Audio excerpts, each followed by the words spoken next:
Ahojte, ja som Kaja. Ja som Vicky. A sme z obchodnej akadémie v Dolnom Kubíne, bližšie zo školského časopisu.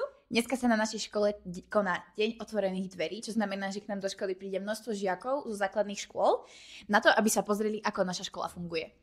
Radi by sme sa ich spýtali pár otázok, ktoré uvidíte v nasledujúcich zostrihoch.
Vôbec som chcela ísť na túto školu. Ahoj, ako sa voláš? Pavol Šiška. A z akej školy si? Základná škola Klačno. A čo sa ti tu najviac teraz páči? Asi zatiaľ ten kvíz, čo sme teraz mali na informatike. Super. A plánuješ prísť na túto školu? Asi áno. Ahojte, z akej školy ste? Škrabačky. A ako ste sa dozvedeli o našom dni otvorených dverí? Podľa učiteľov. A chceli by ste tu ísť? Áno. Takže ahoj, ako sa voláš? Lucie, A ako si sa dozvedela o našom dni otvorených dverí? od kamošiek. A chcela by si ísť na túto školu? Takže ahoj, ako sa voláš? Tomáš Martvoň, A z akej si školy? Sklačná.